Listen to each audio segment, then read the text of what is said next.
මෙරණ කෙලියට දිවස් ලන්නේ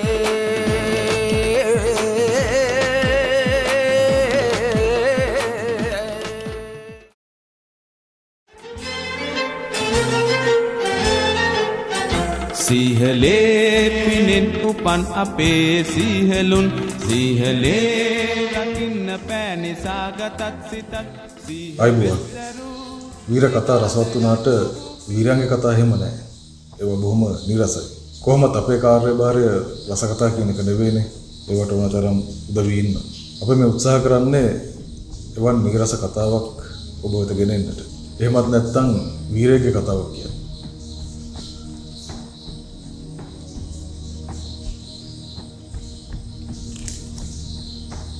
මේ වීරයා අපේ රටේ කවුරුත් දන්නවා. හැබැයි මේ කියන්න හදන කතාව බොහෝ දෙනෙක් දන්නේ නැති කතාවක්. දන්න වීරයෙක්ගේ මේ නොදන්නා කතාව පොඩ්ඩක් අහන්න එන්න කියලා මම ඔබට ආරාධනා කරනවා. අපේ රටේ වීරයන්ගේ නාම ලේඛනය බොහොම දිගයි. හරිම පොහොසත්. ඒක එහෙමම තමයි. මේක වීරයන් උපද්දන පොළොවක්. කොහොම වුණත් මේ වීර නාම ලේඛනයේ කැප්පෙටිපොළ කියන නම නොදන්න කෙනෙක් නැහැ. මොනරවිල කැප්පෙටිපොළ. හරියටම කියනවා නම් රාජපක්ෂ වික්‍රමසේකර මුදියන්සේලාගේ බණ්ඩාරනායක මොනරවිල කැප්පෙටිපොළ. උපන්නේ 1779 මාවනැල්ලේදී. පියා ගොළහැල ගියවඩන නිලමේ. මේ උදවිය මාවනැල්ලේ බොහොම වංශවත් රදලෙක්. අම්මා මොනරවිල කුමාරිහා. අවාසනාවකට 1797 දී මේ ගොළහැල ගියවඩන නිලමේ දළදා මාලිගාවේ සහෝදරෙන් වටිලා මැරෙනවා. මොනරවිල පරම්පරාව ගැන ඉතිහාසය 1660 මොනරවිල දඹසනස දක්වාම දීලා යනවා. ඒක කතා කරලා මේ කතාව ගොඩක් දිග්ගස ගන්නට වෙන්නේ නැහැ. කොහොම වුණත් මොනරවිලලා කියන්නේ ගොළහැලලා කියන්නේ බොහොම ඉපැරණිම රදල පරම්පරාවක්.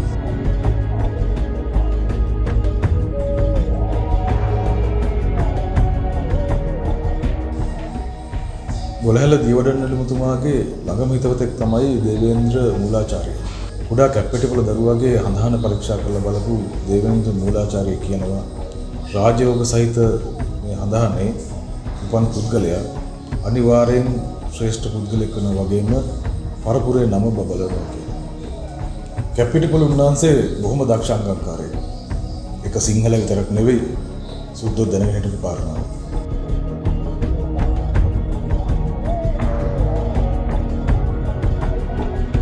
මොනරවිල වලව්වට අමතරව ගොළහැල නිලමේට තවත් වලව්වක් තිබුණා. මේ වලව් දෙකම පිටට තිබුණේ මාවනැල්ලේ. කොටින්ම කියනවා නම් මේ වලව් දෙක අතරේ දුර කිලෝමීටර් 3ක් වගේ. මේ අනිත් වලව්වේ කුඩා කැප්පෙටිපොළ වෙනුවෙන්ම වෙන්වෙච්ච ඉලංගම් මඩුවක්. මේ ඉලංගම් මඩුව ඉගැන්වුවේ අරාවිරාල කියලා දක්ෂ හටන් ගුරුවරයෙක්. මේ හටන් ගුරුවරයා ලෙව්කේ පරම්පරාව. මේ කැප්පෙටිපොළලා ලෙව්කේලා හැමෝම මරුවල්ලි මිනිස්සු.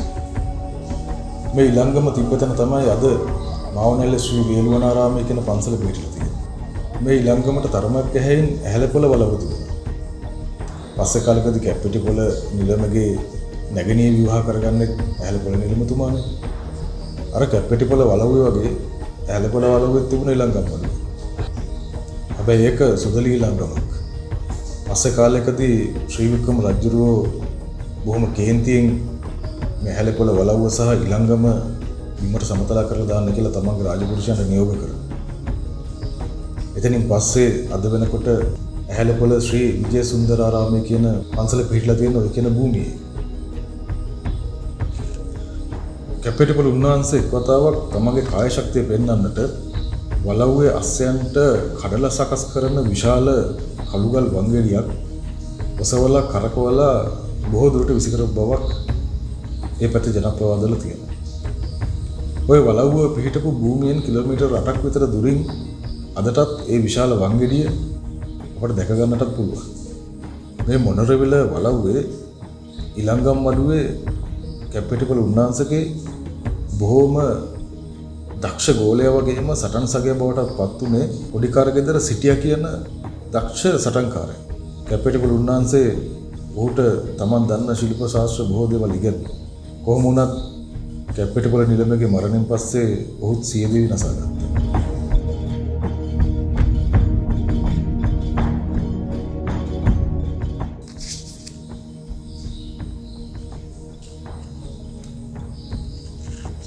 මොනරවිල කැප්පෙටිපොළ ශ්‍රී වික්‍රම රාජසිංහ රජුරුවන්ගේ රාජසේවයට එක් වෙන්නේ මාතලේ දිසාව හැටියට. මාතලේ දිසාව විදිහට කටයුතු කරන්නට මාතලේ නිල වශයෙන් ලැබිච්ච වලව්වට ගිය වෙලාවෙත් කැප්පෙටිපොළ නිලමේ මාතලේ හුළංගමුවේ ඇඹිලි විහාර පන්සලේ භූගත ඉලංගම් මඩුව වගේම භූගත උමම් මාර්ගයකුත් නිර්මාණය කරගත්තා. තවමත් ඔය ඇඹිලි විහාරේ කැප්පෙටිපොළ නිලමේතුමා තමන්ගේ ව්‍යායාම වලට පාවිච්චි කරපු අතකොළු කියන ව්‍යායාම උපකරණයක් සුරක්ෂිතව තියෙනවා. කැප්පෙටිපොළ නිලමේතුමාට බොහොම අපූර්ව පුරුද්දක් තිබුණා. ඒ තමයි කුඩා ඇදල බුදු පිළිමයකට උදේ හවස නොවරදීම සමන් පිච්චමල් පූජා කිරීමේ පුරුද්ද. මේ කුඩා ඇදල බුදු පිළිමය 1960 වගේ වෙනකම්ම මාතලේ මහවලව්වේ තිබුණා.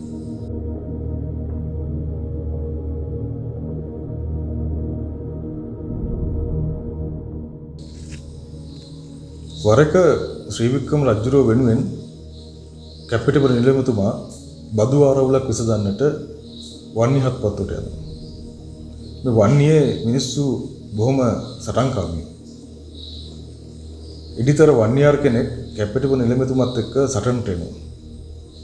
හැබැයි වැඩි වෙලාවක් සටන් කරන්නට මේ වන්නියාරට හම්බෙන්නේ නැහැ.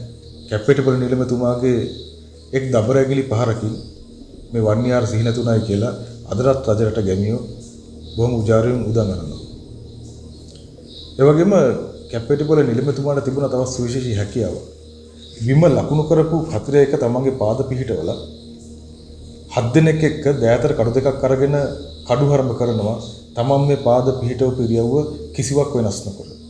මේවා බොහොම අසාමාන්‍ය හැකියාවල් විදිහට තමයි ඊළඟම් මඩුවලදී සටන් ශිල්පීන් විශ්වාස කරන්නේ. මොනරවිල කැප්පෙටිපොළ කියන චරිතයේ වීරයෙක් වෙන්නේ මාමේ දක්වපු හේතු කාරණා නිසා නම් නෙවෙයි. ඒකට බලපාපු ප්‍රධානම හේතුව 1818 ඌව වෙල්ලස්සෙන් ආරම්භ වෙච්ච නිදහස් අරගලය. කොහොමුණත් මේ අරගලේ පටන් ගන්නෙත් කැප්පෙටිපොළ මහනිලමේතුමාත් නෙවෙයි. හැබැයි මේ අරගලයට එක් වෙච්ච ප්‍රථම ජ්‍යෙෂ්ඨ රදලයා කැප්පෙටිපොළ මහනිලමේ. මොනරවිල කැප්පෙටිපොළ කියන චරිතයට රටක් අවුස්සන්න පුළුවන් වුණා. ඒ විතරක් නෙවෙයි සුද්ධම බියෙන් වෙවුලවන්න පුළුවන් වුණා. අන්න ඒ නිසයි කැප්පෙටිපොළ මහා පුරුෂයෙක් බවට මේ අරගලය ඇතුළේ පත් වෙනවා.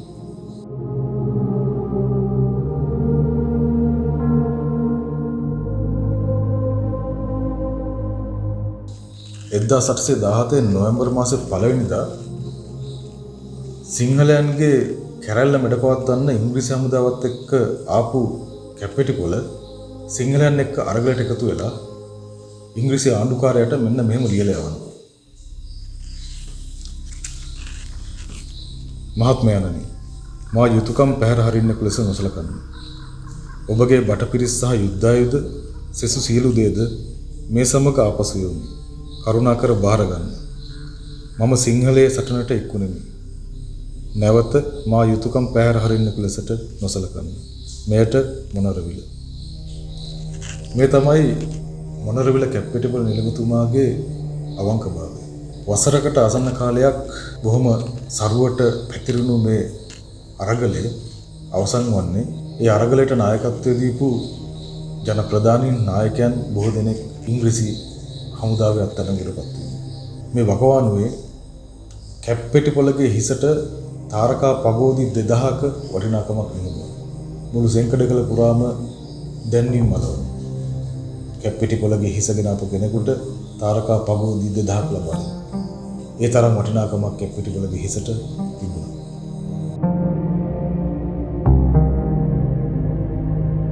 අවසාන වශයෙන් මඩුගල්ලේ පිළිමතලාවේ සහ කැප්පෙටිපොළ කියන මේ නිලමේවරු තුන්දෙනා රජරට බලා පිටත් වෙන්නට ඉන්න අවස්ථාවකදී ඉංග්‍රීසි හමුදාවේ මේජර් ඔනිල්ගේ බට කණ්ඩායමට අසු වෙනවා. ඒ 1818 ඔක්තෝබර් මාස 30 වෙනිදා. මෙතනදී මඩුගල්ලේ සටන් කළා ඉංග්‍රීසි බට කණ්ඩේ කිහිප දෙනෙක් කපලා පැනලා ගියා. ඒ වෙලාවේ බොහොම රෝගාතුරව හිටපු පිළිමතලාවේ මහනිලමේව තනි නොකර කැප්පෙටිපොළ එතන රැඳී සිටිනවා. මෙන්න මේ විදිහට කැප්පෙටිපොළ නිලමේ අත්අඩංගුවට පත් වෙනවා. පසුව ලෙෆ්ටිනන්ට් ආර් කෙලි විසින් චෝදනා ගොනු කරලා ඉංග්‍රීසින්ගේ යුද්ධ අධිකරණයට පමුණවපු කැප්පෙටිපොළ මඩුගල්ල ඇතුළු මේ අරගලේ නායකයින්ව නොවැම්බර් මාසයේ 26 වෙනිදා හිසගසා මරා දමන්නට ඕනේ කියලා ඉංග්‍රීසි යුද අධිකරණය තීන්දුව කරනවා. ඒ කාලේ ප්‍රභූන්ගේ හිසගසා දැමුවේ බෝගම්බර වැව්පිටියේ. අනෙක් අයගේ හිසගසා දාන්න වෙන් කළා තිබුණා ගැටබේ කුණුකුටුව කියන භූමිය. මරණයට දින නියම වෙච්ච කැප්පෙටිපොළ නිලමේතුමා රහස් පණිවිඩකාරයෙක් කරහා තම බිරිඳ වෙච්ච දෙල්වල එතන කුමාරියාමට පණිවිඩයක් කළා. ඒ තමන්ගේ අන්තිම කැමැත්ත දන්නවා. තමන්ගේ වලව්ව වත්ත සහ 65 සමුනක තමන් සතු ඉඩකඩ සංඝ සතු කරලා පූජා කරන්න කියලා ඒ පණිවිඩයෙන් තමන්ගේ කුමාරියාමට දන්නවා. දෙල්වල කුමාරියාමේ ඒ පණිවිඩය ලදසනින් කැප්පෙටිපොළ නිලමේතුමාගේ අවසාන කැමැත්ත ඉෂ්ට කරනවා. අදටත් මාවනැල්ලේ කැප්පෙටිපොළ විහාරය කියලා කියන්නේ ආන්නේ කැප්පෙටිපොළ නිලමේතුමාගේ වලව්ව සහ 65 සමුන පුදපු අවසන් කැමැත්ත අනුව නිර්මාණය වුණු විහාරය.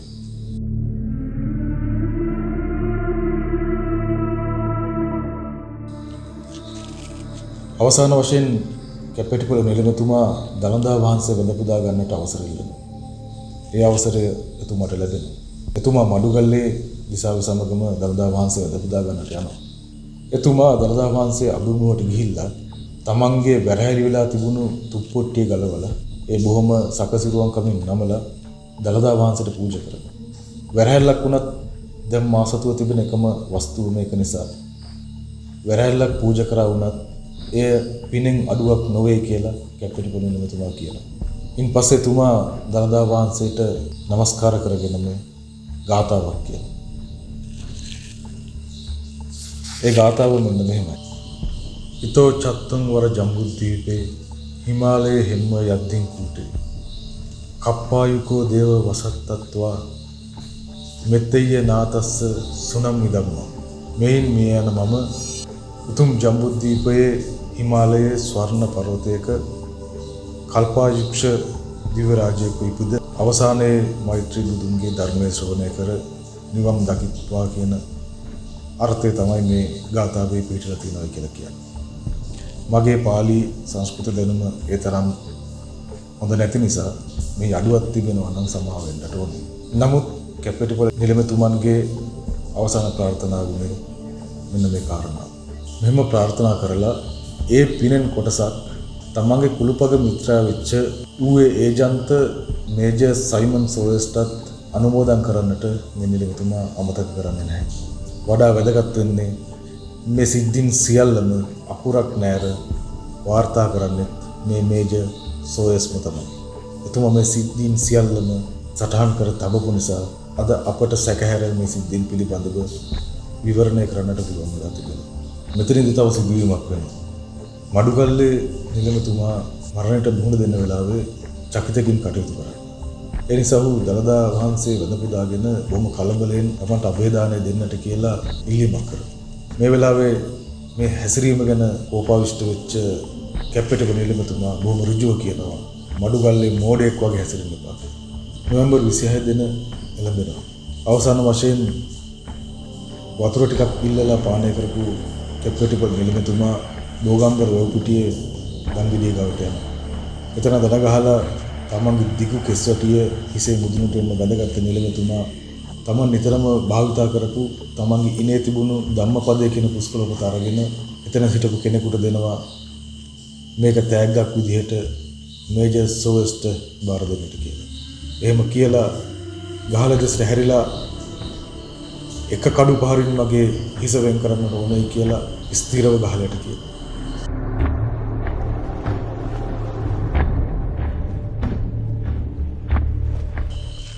එහෙම කියලා බුදුගුණ මුමුණමින් කැප්පෙටිපොළ නිලමේතුමා දංගීරට හිස පහත් කරනවා.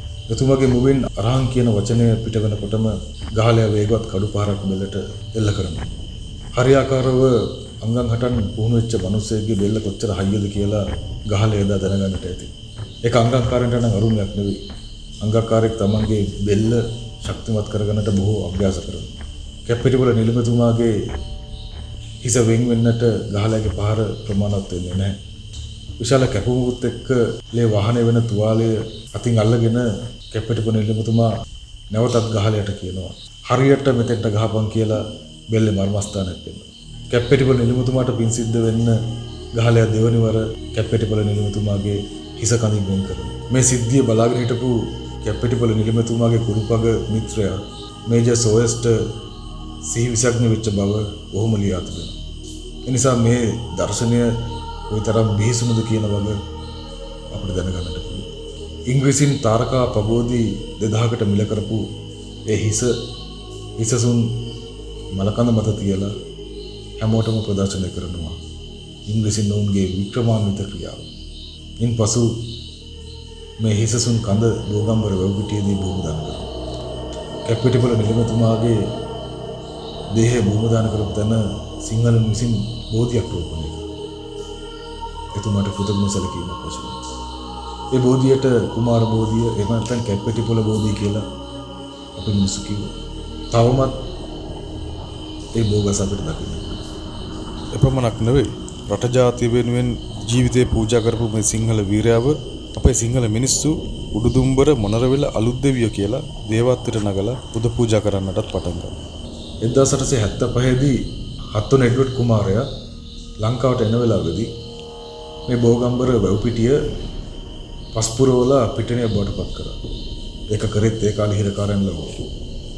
හැබැයි ඒ වෙලාවෙත් කැප්පෙටිපොළ නිලමතුමාගේ දෙහය ආදාහනය කරපු ස්ථානය ආරක්ෂා කරගන්නට ඕන් කටයුතු කළා. නමුත් පස්සේ කාලෙකදී නුවර මහමාර්ගය පළල් කරන සංවර්ධන ව්‍යාපෘතියේදී මේ ස්ථානය පස් කපල ඉවත් කරා. ඒ වෙලාවේදී නිලමතුමන්ගේ යයි සැලකෙන හිසසුන් මලකඳක ඇටසැකිලි හමුණායි කියලා එවකට මේ මහා මාර්ග සංවර්ධන ව්‍යාපෘති වල කරපු මිනිසුන්ගේ කතන්දරවලදී අපිට අහන්නට ලැබෙනවා.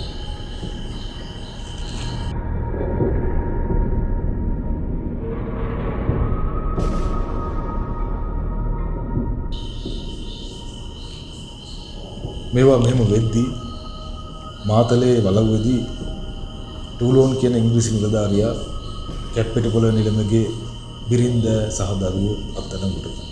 1819 මැයි 22 වෙනිදා කැප්පෙටිපොළ නිලමතුමාගේ සියලු දේපල රාජසන්තක කරලා එකම දරුවා වැඩිදුර අධ්‍යාපනයට එංගලන්තයට යවනවා කියලා එංගලන්තයට අරන් ගිහිල්ලා එෙහිදී වසදීලා මරා දානවා. කැප්පෙටිපොළ අන්තිමලයත් ඉංග්‍රීසින් අපේ රටට නැති කළේ එහෙමයි.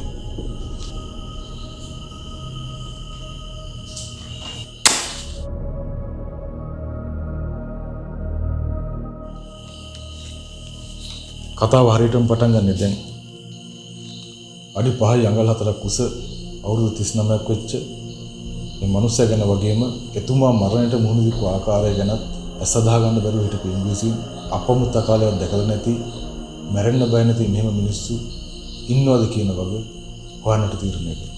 ඒ නිසාම ඔවුන් මේ වීරයාගේ හිස පරීක්ෂා කරන්නට තීරණය කළා. මේ මරණය ඇසින්දුටු තවත් සාක්ෂිකාරයෙක් වෙච්ච පළමු ලංකා රෙජිමෙන්තුවේ ශල්‍ය වෛද්‍ය හෙන්රි මාෂල් එංගලන්තයේ එඩින්බරෝ කපාල වස්තු පරීක්ෂණාගාරයට තකහණියේ මේ අරුම පුදුම මිනිහාගේ හිස අරගෙන යනවා. මේ හෙන්රි මාෂල් පස්සේ කාලෙක ලියනවා සිලෝන් කියලා පොතක්. ඒ පොතේ 16 වෙනි පිටුවේ හෙන්රි මාෂල්ම ඇඳපු කැප්පෙටිපොළ නිලමගේ රූපයක් තියෙනවා.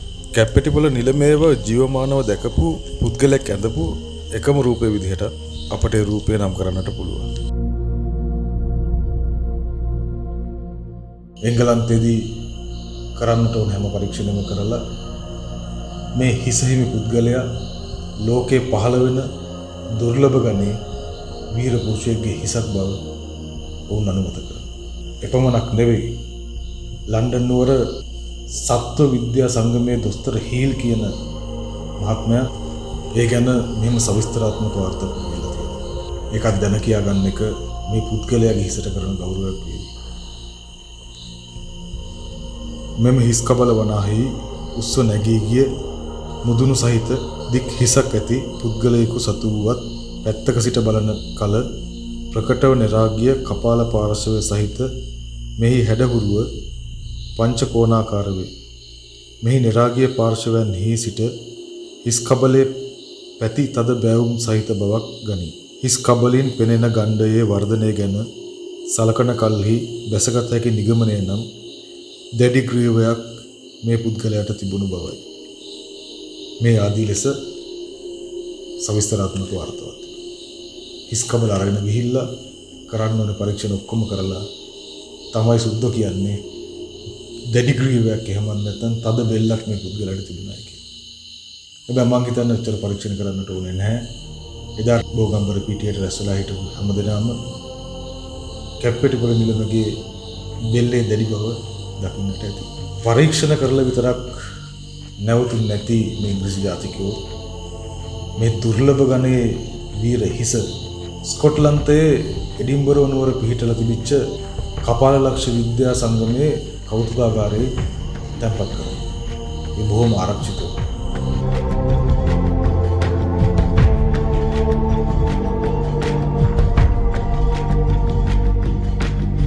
මෙහෙම කාලයක් යනකොට ලංකාවට නිදහස ලැබෙනවා.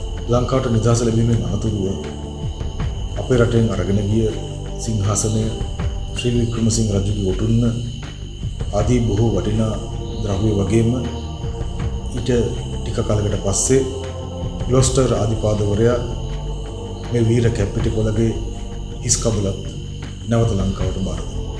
ඔවුන් ඒව අපේ රටෙන් අරගෙන ගිය මහා නර්ග වස්තු විදිහට සැලකුවට අපේ රටේ මිනිස්සුන්ට නැවත බාර ගන්නකොට නම් ඒවා එච්චර වටිනාකමක් තිබුණු බව පේන්නට තිබුණේ නැහැ.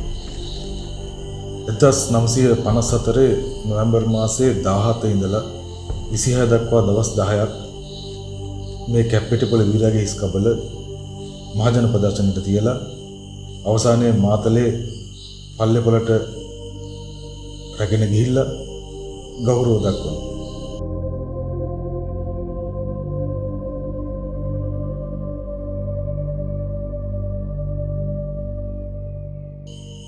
ඉන් පස්සේ මේ හිස් කබල නුවර ජාතික කෞතුකාගාරයේ ප්‍රදර්ශනයට තබා තිබෙනවා.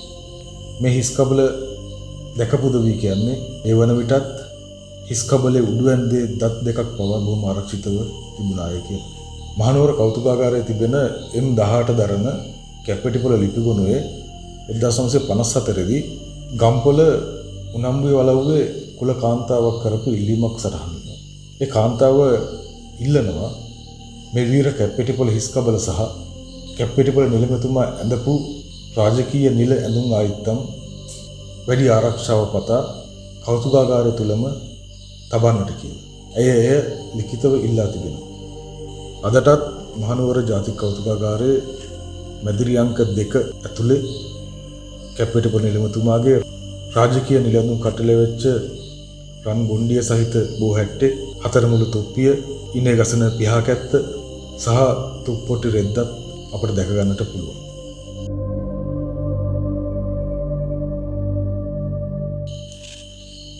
කාලය මේ ආකාරයෙන් ගෙවිලා ගියා. 1974 මැගසින් බන්ධනාගාරයේ සීමැදිරියේ එක්තරා හිරකාරයෙක් අඟුරු කෑල්ලකින් බිත්තියේ අපූර්ව නිසංසක් ලියනවා. ඒ කවිය මෙහෙම සඳහන් වෙනවා. නෙක ගරු භූමන් විදිමින් සිටිනා එම්බා මොනරවිල කැප්පෙටිපොළ හිස් කබල තා කුමක් වෙනුවෙන් මෙහි සිටීද. ඊළඟට කවියම කැප්පෙටිපොළ හිස් කබල උත්තර දෙන ආකාරයෙන් ප්‍රතිඋත්තරේ මෙහෙම ලියනවා. අයුක්තියට එරෙහිව, අසාධාරණයට එරෙහිව, පීඩනයට එරෙහිව මිනිසාට සටන් වදින්නට අයිතියක් ඇති බව රටට ලොවට හඬගා කියන්නට මා මෙහි සිටිමි. මේ තමයි ඒ සිරකාරයා බිත්තියේ අඟුරු කැල්ලෙන් ලියපු නිසඳස. එවකට අපේ රටේ පාලකයන් මේ නිසඳසට එදා කැප්පෙටිපොළ නිලමේට සුද්ධ බය වුණටත් වඩා බය වෙනවා. මේ වීරයාගේ හිස් කබල මේ පොළවේ තවත් වීරයන් බිහිවීමට මූලාශ්‍රයක් වෙයි කියලා හිතපු අපේ රටේ පාලකයෝ වහාම ක්‍රියාත්මක වන පරිදි අර කෞතුකාගාරයේ ප්‍රදර්ශනයට තබා තිබිච්ච හිස් කබල අරගෙන ඇවිල්ලා වලලනවා.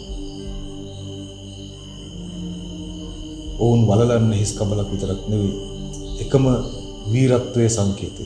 මෙන්න මෙහෙම අපේ රටේ කළු සුද්දෝ අපිට අපේ අනාගත පරපුරට දකින්නට තිබුණු ඒ මොනරවිල කැප්පෙටිපොළ නිලමගේ හිස් කබල නැවතත් කාටවත් නොදකින්න විදිහට භූමදාන කරනවා. ඔවුන් හිතන්නේ නැති එහෙම කරාම නැවත වීරයෝ බිහි නොවේවි කියලා. මට කාරණාව කියන්න අමතක වුණා.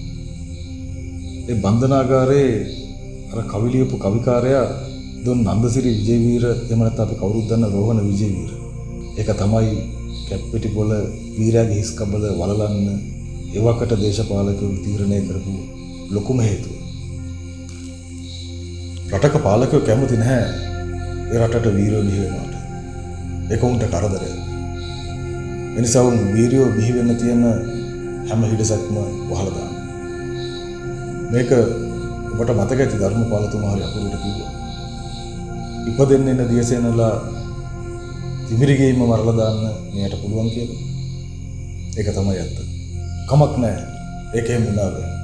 විශාලම කනගාටුව ජාතික අපරාධය තමයි අපිට අස්පනා අපිට දකින්න තිබුණු ඒ මහා වීරත්වයේ එකම සංකේතය අපේ ඇස්වලට ගැටෙන්නට නොදී වලලා දාපු කනගාටුවට කාරණා නම් එහෙම වීරත්වයක් අපේ වුවම වලලා දානකම් අපේ වුවම බලාගෙන හිටපේ. වීරයන්ට වීර ඉතිහාසයට විතරක් නෙවෙයි වීරයෙකුගේ හිස් කබලකටත් සලකන්න දන්න ජාතියක් අපි. එවන් අසලිමත් ජාතියක් ගැනයි අපි මේ කතා කරන්නේ. ඉතිහාසයක් තියෙන මිනිසුන්ට පාඩම් ඉගෙන ගන්න. ඉතිහාසයක් තියෙන මිනිසුන්ට ඒකෙන් පාඩම් ඉගෙනගෙන සුබදායි අනාගතයක් හදන්න. නමුත් අපි දකින්නේ නැහැ අපේ රටේ මිනිස්සු ඉතිහාසයෙන් පාඩම් ඉගෙන ගන්නවා. මං කිව්වා වගේම මේක අමිහිරි කතාවක්. නීරස කතාවක්. අපේ රටේ පහළ වෙච්ච තවත් සුවිශේෂී මේ වීරයාගේ කතාව අහලා ඔබට කරන්නට දෙයක් තියෙනවා. එකක් නෙවෙයි දෙකක්ම තියෙනවා. පළමුවෙන්න මේ වලදාපු වීර හිස් කබල නැවත අපේ පුනරුපන් අනාගත දරු පරම්පරාවට පෙන්වන්න, ගොඩ ගන්න, පාලකයන්ට බල කරන අරගලය කරන්න. ඒක මාතෘභූමියට කරන සේවාවක්. දෙවැන්න පුළුවන් නම් මාවත් ජීවිතකාරය කියලා හංගඩු ගහලා පැත්තකට දාන්න. මං හිතන්නේ දෙවනි එක ලේසියි. ඔබට තෙරුවන්.